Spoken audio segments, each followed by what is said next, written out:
I wonder if you talk about what black voters Absolutely. appreciate. You think they appreciate the talk of a candidate who is black somehow having turned black? You think they appreciate that? I don't think that President Trump is winning the historic margin of black voters. I know it because look at the polls. Look at the I'm numbers. saying, do you think they appreciate that kind of talk? Because, who talks like that, saying, "Oh, she turned black"? Do you think they appreciate that? I think they appreciate President Trump's candor, his honesty, and his authenticity. And Kamala Harris's campaign. Honest? She turned black is honest? Kamala Harris, he rightfully pointed out that her parents are Jamaican and Indian heritage. That is a fact. Right. So she was born. She didn't turn she didn't turn. She was born that way. Well, her parents are Jamaican and Indian heritage. He was pointing out that fact. And black voters do appreciate President Trump's authenticity. They do not appreciate the inauthenticity of Kamala Harris and the Joe Biden administration, and they certainly don't appreciate their policies. Yeah. Okay. So that's Trump campaign spokeswoman Caroline Leavitt, desperately selling her soul in real time, lying about Trump's racism and Kamala Harris. She is, of course, responding to this incredibly bizarre interview that Trump did at the National Association for Black Journalists on Wednesday in Chicago. I'm sure you've seen it. I'm sure you've seen a lot of it. But I do want to do this little taste.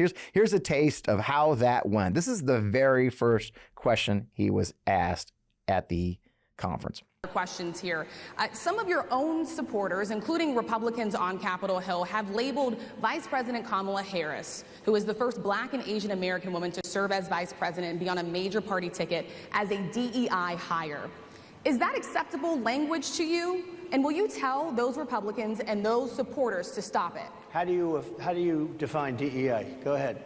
How do you define diversity, equity, inclusion? Okay, yeah, go ahead. Is that what your definition? That is give me a literally definition the words then. Would you give me a definition DEI. of that?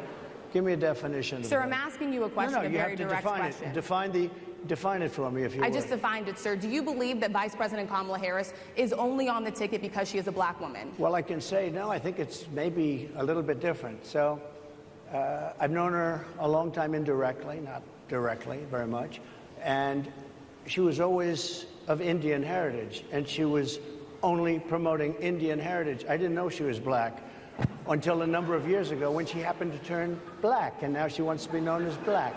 So I don't know, is she Indian or is she black? She is always identified as a black woman. She went to a historically black college. I respect either one, but she obviously doesn't, because she was Indian all the way, and then all of a sudden she made a turn, and she became a black person. Just to be clear, sir, do you believe that I think somebody should look into that too when you continue in a very hostile, nasty tone. It's a direct. Yeah, he went right to racism, questioning Kamala Harris's, Vice President Harris's racial identity and how she identifies, how she just turned black, which is remarkable since she went to Howard University as a lifetime member of a black sorority. But let's not go there.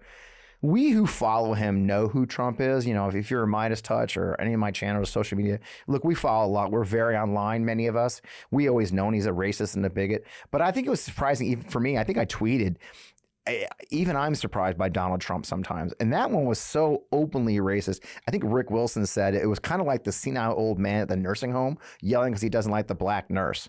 That really was the vibe if you watch it carefully. You saw how his spokeswoman handled it. Now I want to show you how Senator Tom Cotton handled it when he was asked about that. Tonight, in your view, are those comments defensible, Senator? Caitlin, of course. First off, it's refreshing to see a presidential candidate who's willing to go in front of the media, something that Donald Trump knew would be a tough interview. It turned out to be a hostile, adversarial interview, but he's been doing that for 9 years. Imagine being this devoid of ethics and morals. Tom Cotton was an Army officer like me, not as long as I was, but we both went to Ranger School and got our tabs and all those things that you do as an Army officer. And I went a different direction in my life, and I'm by no means perfect. I've certainly had my lapses in my life. I'm not proud of them. But what would drive a person like Tom Cotton, who led a multiracial, multifaceted army of some of our finest Americans of all colors, stripes, and backgrounds, to go on TV and defend the indefensible, questioning the racial identity of a political opponent? So it seemed like a good time to talk about that with someone who has thought about it even more than me. It's something I think about often when I look at those who support the MAGA movement, who used to be normal. The people like Lindsey Graham, who said, if we pick Trump, we're gonna lose everything, right? Yet here they are, his biggest super fans now. J.D. Vance, who called him America's Hitler, and now is also saying things like he thought that whole thing was, quote, hysterical. A man like J.D. Vance, who has an Indian American wife, and biracial children, thought Trump's questioning of Kamala Harris's racial identity was, quote, hysterical. So it's a great time to have someone who's literally written a book about the collapse of ethics in our politics. So I'm not going to waste any time. Let's get on with it. I am Fred Wellman, host of On Democracy, the FP Wellman. You're in the right place here in the MeidasTouch Network or wherever you get your podcast. Let's get on with the show.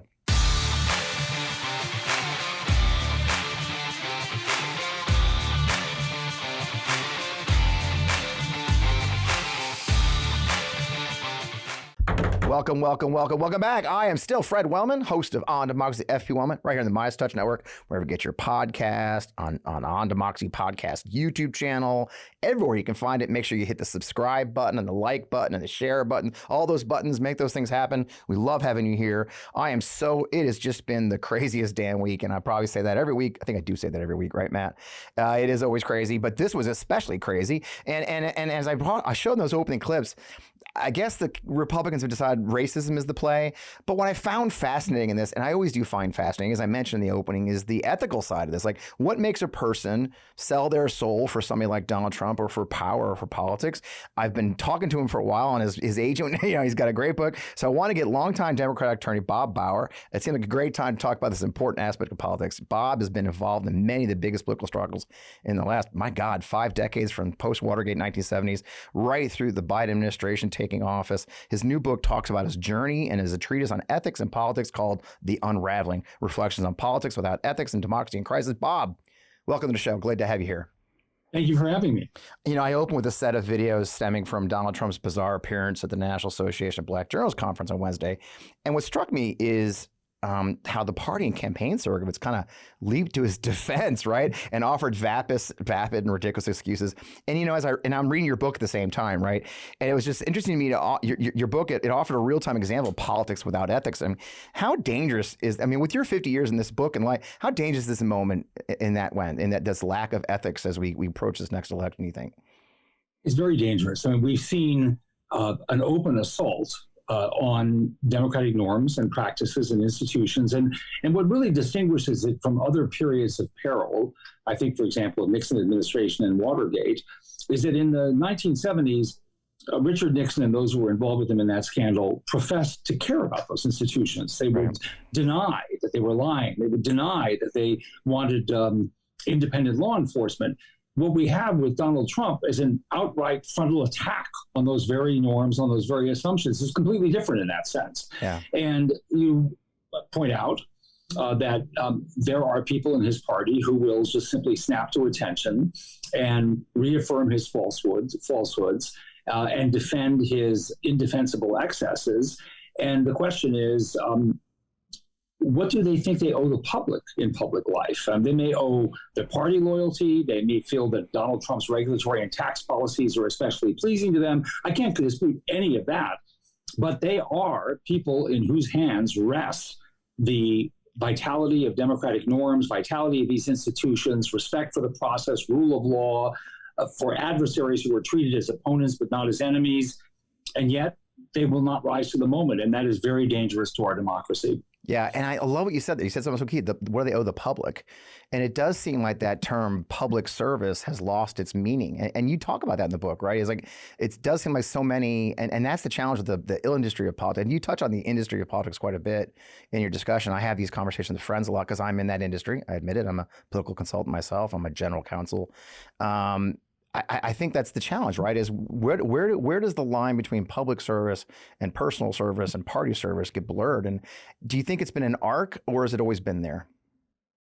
Well, we definitely have had periods of what I call illiberalism and horribly lapsed ethics in public life. Certainly true.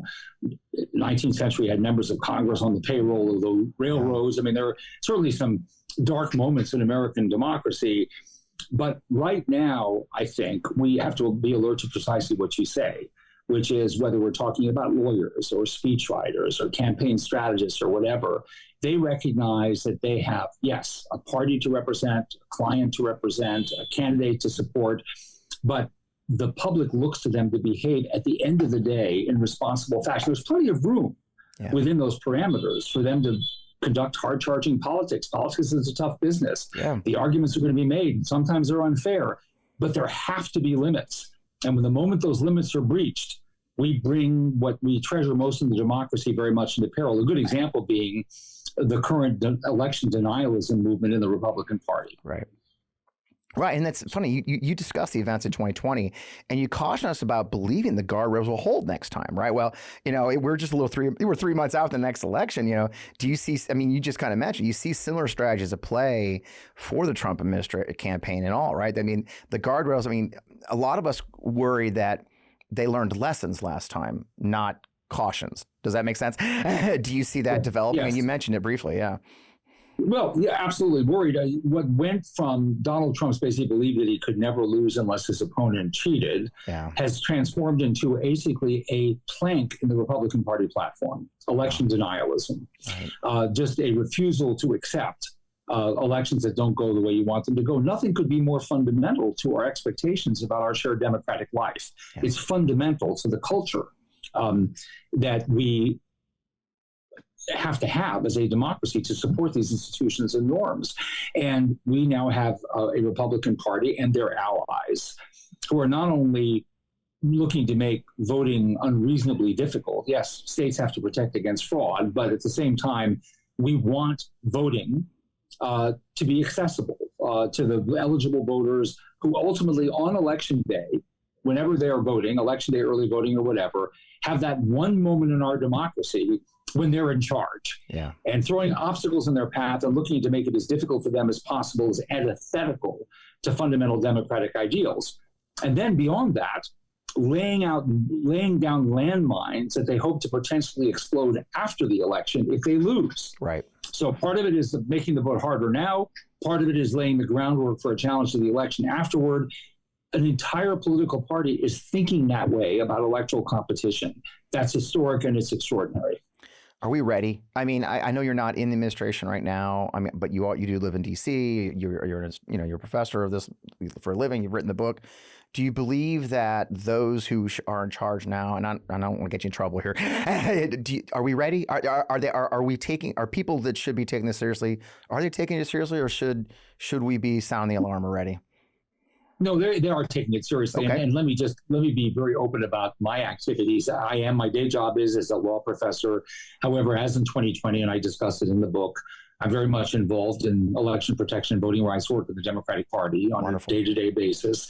And I also, as I discuss this in the book as well, at the same time, work with Republicans on nonpartisan voter protection activities.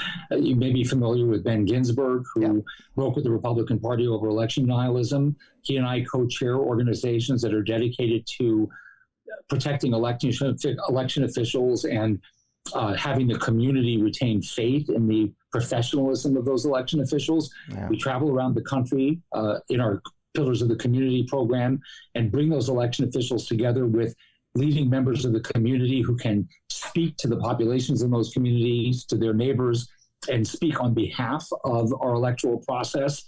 And so in a lot of ways, we, other groups at the partisan level and at the nonpartisan level are exceptionally well prepared, but that isn't to say that anybody should take this challenge lightly. It is a serious, ongoing problem. Yeah. Rolling Stone had an article this week, I think, saying that there's 70 election denialists and already, election officials scattered around the country in place right now who have made it clear they would, So it is a challenging time as we face it. And back to the book a little bit. You tell a lot of amazing stories. I mean, it's a really your career has been remarkable, and you've been. I joke a lot of times that one of the blessings of my military career and my private life afterwards has been that fly on the wall, or the Forrest Gump, but you are not the fly on the wall. You're like up in it. As you look at your long career as we face 2020. What are some of the key moments in your long career that paint the picture of how we have gotten here, right? So, amongst these many stories, is there a couple key points you say, oh, okay, I see in 1985? Do you know, anything, that you could highlight, you think made this path clear at some point? Well, I say two things. If I were to talk about influences over the way I thought about this, one is that I came out of law school right after Watergate. Yeah. And that was, at the time, an enormous shock to the constitutional system, and many were concerned that we wouldn't survive it. Right. There was a real question of what was going to happen. And there was a lot of talk, it's a complicated story, about how the system held. The courts, the Congress, ultimately members of President Nixon's own party in good conscience made decisions that were critical decisions to address this Watergate scandal, which was essentially, of course, about the complete disregard of democratic norms and the violation of institutions as one president sought to ensure his own reelection victory. Right. And so that was in fact, I think, fairly stated, a constitutional crisis, a testing moment. So that sort of shapes my view of a threat that we have to always be alert to. It had happened, and I was aware that that could happen. I always had that very much in the back of my mind. I talk a little bit also about my upbringing. My family fled persecution in Europe. They were both immigrants, one from Austria, one from Czechoslovakia. And my father was politically very active, and he had a real sense from his own personal history, and I learned at his knee how fragile democratic institutions can be. And he embraced this country because he was astonished how durable they were, but he never lost that sense of fragility.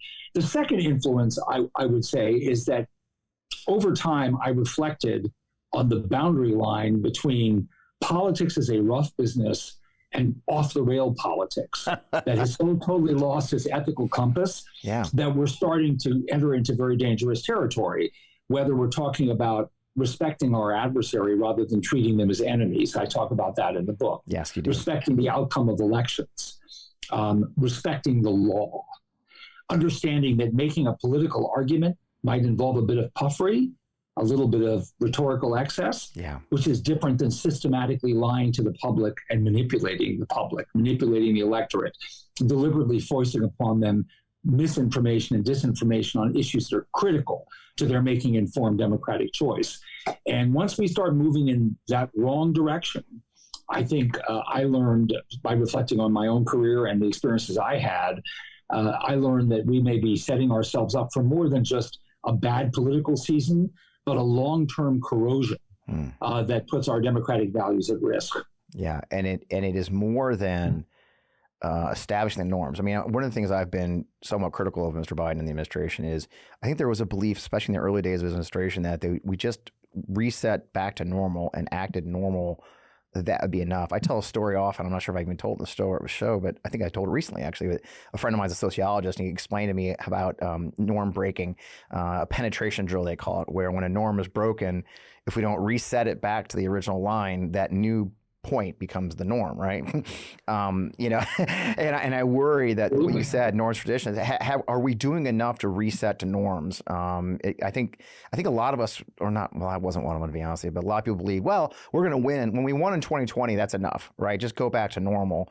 But I think we've all learned that you just can't go back to normal without tightening the rules or reestablishing them. Is an effort afoot to ensure that we are moving forward towards establishing, or I said reestablishing, I suppose, the norms, and then backing them, right, with rules that have pain, like the Hatch Act. Like, we all found out the Hatch Act is meaningless, right? So what's your view on that? Are we in the right way, or are we in trouble? No, I couldn't agree with you more. I mean, long-term reform with a view toward strengthening norms as well as giving them enforcement teeth where they're failing on their own terms, right, is a critical undertaking. I'll give you an example of something heartening, which was the reform effort, and I write about this in the book as well, to amend the Electoral Count Act. That was the source of all that difficulty on January 6th. And miraculously, on a bipartisan basis, Congress took this ailing, dangerous 1887 mishmash of a statute, and they rewrote it. And they rewrote it in a way that I think will serve us well in this election cycle, in the wake of, with the bitter experience of January 6th, 2021 behind them. That's an example of something that is just critically important because the norms started to fall apart. We never had to worry about the statute because the norms did all the work. Right. Now we have to worry about the statute because the norms need a boost, if you will. They need to be juiced up somewhat. Right. And that is something we also need to do, by the way, and this is something else I've been very much involved in, reforming the institution of the presidency. We need an energetic presidency, as Alexander Hamilton argued. We don't need a presidency that slides into autocracy or a presidency that is so powerful and so unconstrained. Its guardrails so deficient that would-be autocrats like Donald Trump are drawn to seeking the office because he sees it essentially as the political equivalent of the Trump organization that he can run single-handedly exactly as he chooses. So these are long-term, in some cases like Electoral Count Act, medium-term critical reform initiatives. Yeah, and I think there's another place I want to switch to. Let's do our sponsor break, and we'll come back because there's another guardrail I want to talk about. If you're like me, you understand the pain of finding out what to wear each day. I mean, most clothes I have are uncomfortable, never actually the size I really am, and not to mention how much time is wasted trying to find a good outfit. And when you do have a good fit, you can only wear it for a few hours. We have to change for an important meeting or dinner, find a new outfit. Now, everyone wants to dress well at all times because, simply put, it's a confidence booster, even for men like me. Men's closets were due for a radical overhaul and reinvention, and Rhone stepped up to the challenge. Rhone's commuter collection is the most comfortable, breathable, and flexible set of products known to man, and here's why. Rhone helps you get ready for any occasion with the commuter collection, which offers the world's most comfortable pants, dress shirts, quarter zips, and polos. You've never have to worry about what to wear when you have the Rhone commuter collection. With Gold Fusion anti-odor technology, you'll be smelling fresh and clean all day long. And on top of that, Rhone is 100% machine washable, so you can just ditch it all in the dry cleaner or ditch the dry cleaner completely, put it all in your own washing machine yourself. You know, I'm obsessed with the Rhone commuter collection. We're on the move a lot, whether it's I'm catching a flight or I'm going to a meeting or whatever. The Rhone commuter collection has never let me down so far. The commuter collection can get you through any workday and straight into whatever comes next. So here's what I want you to do. I want you to head to Rhone.com/Fred. Use promo code Fred to save 20% off your entire order. That's 20% off your entire order when you head to RHONE.com/Fred and use code Fred. It's time for you to find your corner office of comfort. Check out our sponsor, Rhone. I hope you'll buy some outfits today. As I was saying before the break, guardrails. And one of the things I've talked about quite a bit in the show is that I feel like sometimes 6 people in black robes walk down the highway and dismantle guardrails all of a sudden, right? With this you're talking about presidential prank. I'm worried about the Supreme Court having dismantled this immunity ruling is so shocking in its entirety and what it says in the hands of someone like Donald J. Trump. So now President Biden, of course, has rolled out. So let's start with that. Does that give you concern? Is that big a step backwards we think it is?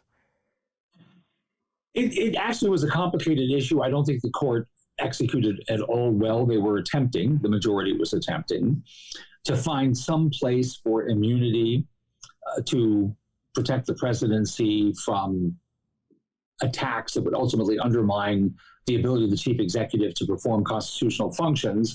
So they drew these distinctions between absolute immunity for certain kinds of official acts that are essentially within the president's exclusive constitutional authority, then something called presumptive immunity, where it was a little more complicated and had to be assessed under a more difficult test. Right. And then last but not least, unofficial or private acts. Am I happy with the way it turned out? Absolutely not. Yeah. Do I worry about what it means when presidents with no scruples and no institutional sensitivity begin to plot around what they think are the opportunities opened up by that decision? Yeah. I worry about that a great deal. But I think there's a way to go here. I think Roberts wrote the opinion with the expectation that what this really means is going to get worked out over time. So it's going to be a little hair-raising in the meantime, but we can't be entirely sure about how it's going to end up. Yeah. Well, my hair's going gray as it is, so I'm not sure how much. No, understood. Mine is already gray. My hair is already gray. How much work can we do, Bob? Well, you have a ways to go. Yeah, exactly. Well, look at that, my good Italian blood, thank God. And flowing into that, President Biden has come out with that Supreme Court reform is one of his things. There's obviously controversy. I mean, the last 4 years have shown us that the Supreme Court has kind of lost its way ethically. At least certain members of the Supreme Court have lost their way ethically between, to remain neutral and recuse themselves. What do you think of these ideas and proposals proposals that President Biden has put out. Do you think, is it a good set of proposals? Is it a good start? Is a lot? Is it even possible to be passed? I mean, take us down that road of these reforms they're talking about. In Sure. light of what you talk about with ethics, too. Yes, no, absolutely. And as you know, I co-chaired the Presidential Commission on the Supreme Court that President Biden put together in 2021. And we analyzed these issues and provided what he asked for, which was a so-called critical evaluation, strengths, weaknesses. And he has said that it helped inform his analysis. And the two areas that we spoke to, we didn't speak to immunity issues because that wasn't on the table at the time. Yeah. But in the constitutional amendment that was directed at a particular area of constitutional law and a particular Supreme Court decision. Yeah. But we did address term limits and we did address judicial ethics. And we pointed in directions that those who support those reforms would want to go to make them effective. I have for a long time.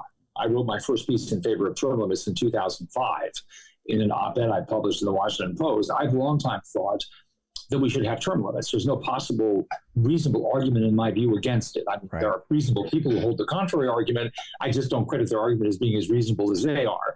And that is, we have a country in which there's only one state, Rhode Island, that doesn't have either term limits for their state's court justices or alternatively mandatory retirement. It is the norm in democracies overseas that there are either mandatory retirement limits, age limits, or term limits. And that's what I meant to say about states in the United States, term limits or mandatory retirement ages. Yeah.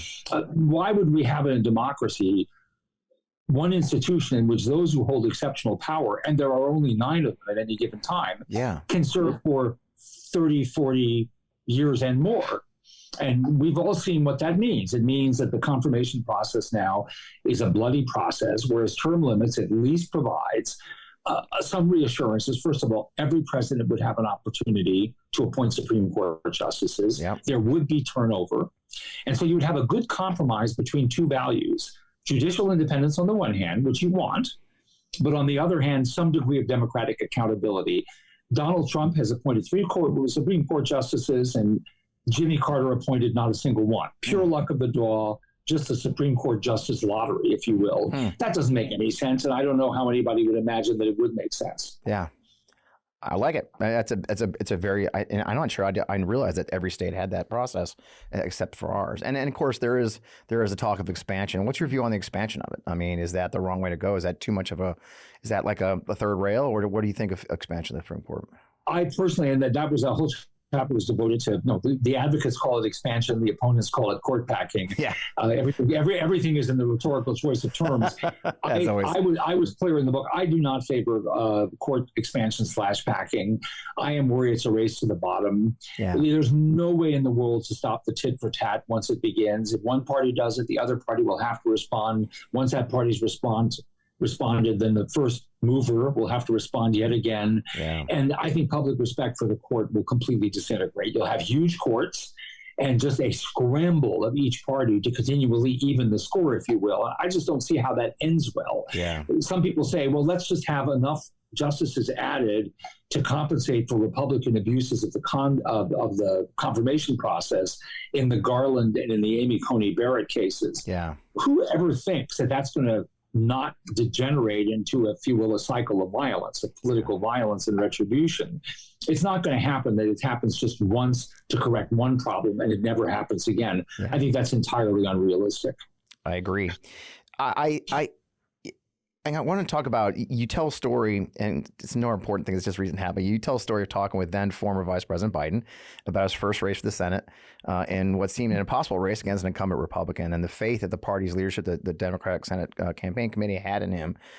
So you've seen the arc of Mr. Biden's career up close and personal, and now here we are at another historic moment in that career, right now that he's made the decision to step down. So do you see his legacy through that lens of having been there from the beginning? And what do you think is the legacy and the impact of the decision he made in the last 2 weeks? I have 2 thoughts. I mean, one is generally I'm humble about predicting legacies because they get written and rewritten. The historical versions are continually revised. And quite true. How any story is going to be told into the future, how many decades for my children and grandchildren, I couldn't propose to know. But I do believe, speaking now from my vantage point, the best that I can do as a mortal, he's had an extraordinary public career just on the facts. He was a United States Senator, a senior senator. He chaired foreign relations. He chaired the Judiciary Committee.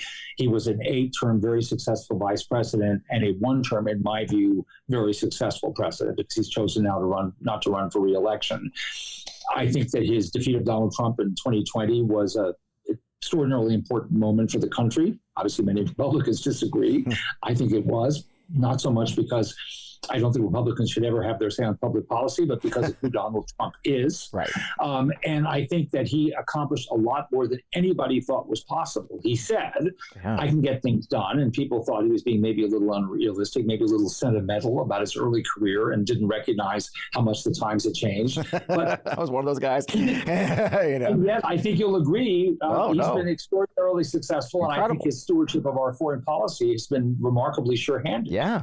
Yeah, I mean, and that's the thing. I was skeptic at the beginning because, it's funny. People like to I'm sure you're not on Twitter much, but I criticized Mr. Biden back in like 2012, right? Because I'd been an Army officer in Iraq when he came over to visit with the Foreign Affairs Committee, and he had said some things then. It was like 2006 about splitting Iraq into 3 parts, and I took issue with it. And, I thought it was, well, kind of a sovereign country, sir. So I take an issue. But and I was also concerned about the idea of senators and leaders, going from a senator to a president. One of the concerns I always have is, the Senate is a very collegial place, right? So my dear colleague across the aisle, it's all about, and especially in the old days, it's all very collegial and working together. And Mr. Biden did bring that to the office. I think the first 2 years, I think there was some point there was an arc where he used to like, yeah, this isn't working anymore. But in a large sense, I think with the invasion of Ukraine, for example, you mentioned, is that's what worked, right? Was the fact that he didn't need to be the showboater. He as a senator, they work in the cloakroom to get things done. And in many ways, the success we've seen in that foreign policy issue has been very much behind the scenes. We expanded NATO, for God's sake. Who would have thought that would happen? And that was done in the very Biden way, wasn't it? Yes, absolutely. I mean, he likes to build coalitions. Yeah, it's his jam. You're right. He's very much, I think, I don't know that he characterized it this way, but I think you're right to say very influenced by the years of being in the United States Senate and trying to build bipartisan majorities for, passing the Violence Against Women Act and gun control. And he did that coalition building overseas as well. And you have to have an appetite for it. Yeah. You have to know what to say publicly and what not to say, what's said behind the scenes, what's said sort of more openly on the international stage. I mean, this is a position that requires, this is a work that requires an enormous amount of skill, but also an appetite for continual dialogue to bring people who might be fighting you on an issue or reluctant to join the coalition along to finally join you in the effort. And I think he's done that exceptionally well. So it is a career, again, from my vantage point, that I think he should be able to look back on with great pride. And I can't imagine, certainly in my generation, that his presidency will not be viewed favorably.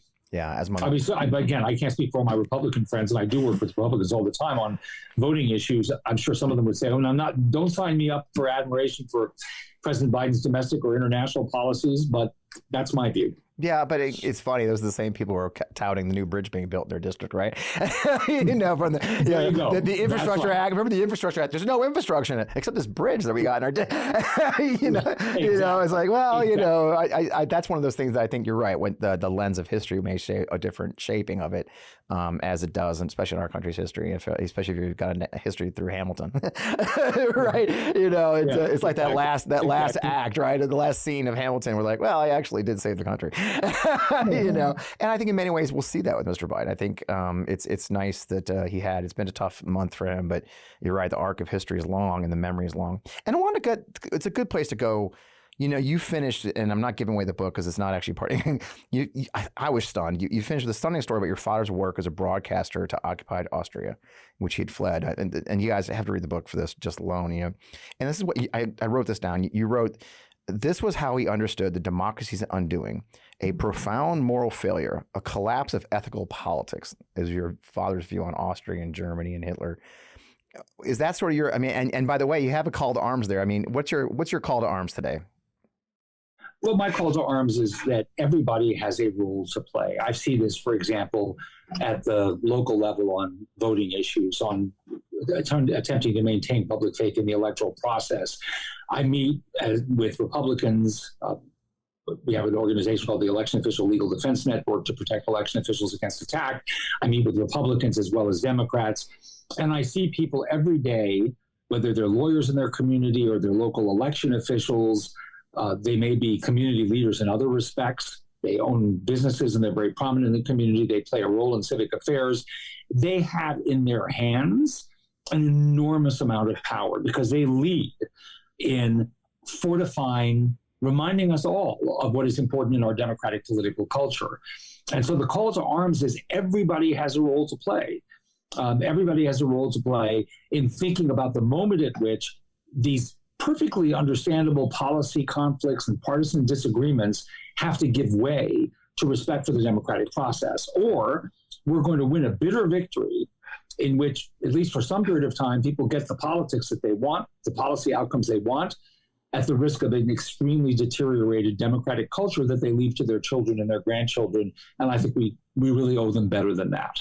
I couldn't say it better. And something I say on the show often is that everybody's got a role to play in some part, be it in electoral politics by stepping up for your campaign, but there is a role in holding our leaders accountable on both sides. I mean, honestly, I take great honor and privilege. I was a Republican voter. I was never a Republican political consultant or anything like that, but I was a Republican voter many years, and it gives me great joy to be a Democrat when you see Senator Menendez, right, be held accountable for his acts. The loudest voices pushing for him to be prosecuted and then forced out of the Senate are Democratic voices. And that's the right side of history to be on, right, where you hold your own party accountable. As an old soldier, we have the Uniform Code of Military Justice, right? We hold ourselves accountable. That's the very basis of the ethical code of that structure, and undermines everything. So I think that's great. Well, the most important question we ask in these interviews, of course, Bob, is where can folks find the book and find out more about you? Where can they hunt you down and follow you and get more about what you're doing? Well, look, certainly, and thank you for having me on the show. And I really appreciate the way you draw attention to these issues. Of course, at bookstores, at Amazon, the book is intended to speak both, honestly, that is to say, self-critically. I think we have to put every issue on the table. We have to call both parties to account. As strong a Democrat as I am, that's fine. I think that encourages Republicans to join with us in the conversation. If we're prepared to listen to their complaints, reasonable complaints, about the way we conduct our politics. But I tried in that book, as you say, to issue something like a call to action. I certainly am always thinking about, after all these many years, what it is that I can do, either within my party or outside my party, on a nonpartisan basis, to just make sure we protect this democratic heritage for the generations to come. And it is never going to be easy. The one thing I learned from my father, and honor his memory for, is at no time did he take it for granted. What he lost and regained in the U.S., he still did not take for granted here. And he was right not to take it for granted. I was a little bit more smug about it. And now I realize he was the one who was right to think it's something you have to fight for if you're going to keep it. Well, perfect. I got nothing to add to that. Thank you so much. I hope everybody gets the book. It's a great book, everybody. I tell you, the one thing about the Meidas Mighty, the folks who watch our shows, they buy books, and I really appreciate your unique voice and perspective. I was stunned by the moments you've had a chance to be a part of, and the path you've taken. So thank you so much, Bob. I appreciate your time, and good luck. Okay. Thank you, and thank you very much for having me. My pleasure. What a great conversation. I know it's weird to take a step back from the crazy current events with all the things going on, but that's the thing about this show. If you follow me and you watch it often, I try to give you the perspectives and the backings from those voices about our democracy. That's why the show is called On Democracy. And this ethical framework that we're supposed to operate under that is in such danger with Donald Trump and the MAGA movement that now is openly racist and unapologetic about it. That is a real danger to the very structure of our democracy. And so you got to get somebody like Bob Bauer in here to talk about it. So I really appreciate that. I stand by what I said last week. We're winning. We're still winning. You see what's happened. Our Republican colleagues simply do not have a plan. I read an article in Politico this week that says that the plan was to go after Kamala on immigration or something, I guess, the border. And then Trump went on that show this week and went after Vice President Harris very directly for her race, because Trump is Trump. In the end, no matter how much they try to control him, he's always going to be Trump. And Vice President Kamala Harris is up to the task. Her campaign that she's built is up to the task. We are up to the task. And that's the key for all of it, folks, right? We are the ones that make the difference. As Bob said, as far as holding your elected officials accountable, but you and I as participants in this process, look, we're down to what, 93 days, 92 days, I think, right now. We are so close. You can do anything for 3 months, folks. But to save our democracy is what you need to be doing. And I know you've got busy lives. It's summer vacation time. Then school starts in September. There's no time to waste. Find a way to participate in this process to save the whole thing. And I can't emphasize that enough. We will win. We are winning. Now let's really win. Let's win. Let's defeat the MAGA movement by extraordinary spies. That's unequivocal. Let's win the House. Let's build our majority in the Senate. That is within our reach with the momentum and the motivation that we have and maintaining it, right? Everything is on the ballot. Abortion is on the ballot. The future of our very liberal democracy is on the ballot. So get in the fight. You see where Bob has spent 50 years in the fight and remains so today, out there going across the country, trying to help local election officials and their safety and their professionalism. That's a life of public service. It's remarkable, and I'm just thrilled we were able to have him on. There's a lot going on. There's a lot of new On Democracy, actually in the hot seat shows going up. I hope you'll see. We have a couple this week. We'll have a couple more next. I got several lined up you'll love talking to. In the meantime, if you haven't heard, I have the privilege of being selected one of 200 creators invited by the Democrat National Convention to come to the convention as creators, as credentialed media. So I'll be creating content from the DNC August 19th through 22nd. We'll be doing interviews like media. We'll have access to surrogates just like regular media. We'll have access to events to report live. I will be doing a variety of things from there. We're still figuring it out because I didn't think they'd pick me up and I get to go. So I'm kind of stunned still that we got picked up for it. We'll be doing a show from there. We'll be doing content for MeidasTouch. We'll be doing a lot of content for the On Democracy Podcast YouTube channel. So if you're not a follower already of the On Democracy Podcast YouTube channel, there's about 5,000 of you that already are. I would really love you if you go over there and subscribe to the On Democracy Podcast YouTube channel. We're going to be putting a lot of original content on there in addition to the content we put for MeidasTouch, because there's going to be a lot. There's several MeidasTouch contributors and creators going to it. So I'll put a lot of my content from there right on our channel and on my social media. Hopefully we'll do some lives. We'll do some interviews on our phones, whatever we can do, whatever I can squeeze in, as much content and information I can get to you so you understand what's happening at the DNC and maintain this momentum and this fire that we've got in our bellies. So I'm eager to see you in Chicago, or from Chicago, I suppose. And there's a lot more to come. We are just getting to the good part of this whole thing. And I'm just so appreciative of you guys being along for the ride and your support that I get when I read your comments and support we get when I see your subscriptions and your support on Twitter when all the crazies come after me. It means the world to me. In the meantime, keep up the fight. We're in it to win it, and we're going to keep on winning. We're not going back. We are not going back. Thanks. I'm Fred Wellman, right here at the MeidasTouch Network. We'll see you next week.